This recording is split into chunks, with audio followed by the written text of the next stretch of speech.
হরিশনগর চা বাগান গত 5ই জানুয়ারি থেকে বন্ধ হয়ে আছে।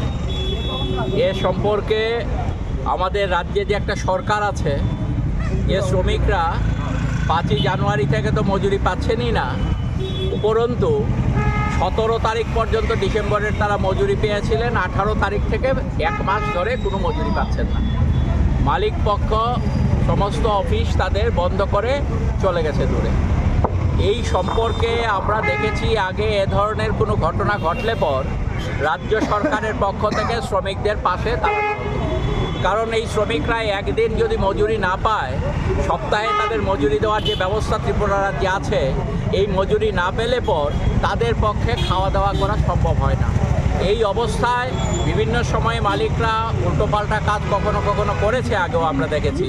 সেই সময়ে রাজ্য সরকার শ্রমিকদের পাশে দাঁড়িয়ে তাদের খাবার যাতে সমস্যা না হয় তার জন্যে ব্লকের থেকে অথবা অন্য কোনো জায়গা থেকে তাদের জন্য কাজের সুনির্দিষ্ট ব্যবস্থা করা হতো অথবা খাবারের ব্যবস্থা করা হতো, যাতে উপোস কাউকে দিতে না হয়। কিন্তু আজকে এমন একটা শ্রমিক বিরোধী সরকার আজকে ত্রিপুরা রাজ্যে আছে, বিজেপি সরকার, যে সরকার মুখে কথা বলা ছাড়া ত্রিপুরা রাজ্যের মানুষের কল্যাণের জন্য আজ পর্যন্ত একটিও ভালো কাজ তারা করেনি। একটার পর একটা প্রতিশ্রুতি দিয়েছে তাদের এই রাজ্যের নেতা থেকে আরম্ভ করে সারা দেশের নেতা, এবং এখন একজন ভদ্রলোক আসাম থেকে এসছেন, তিনি যতগুলো প্রতিশ্রুতি দিয়েছিলেন নির্বাচনের আগে 2018 সালে, একটা প্রতিশ্রুতিও রক্ষা হয়নি। তাহলে আজকে আমরা সরকারের নজরে বিষয়টা আরেকবার আমরা নেওয়ার জন্যে এখানে জড়ো হয়েছি, যাতে এই শ্রমিকদের রক্ষার জন্যে রাজ্য সরকার ভূমিকা পালন করে। যদি ভূমিকা পালন না করে তাহলে আগামী দিনে আরও বড় ধরনের আন্দোলন আমাদের গড়ে তুলতে হবে।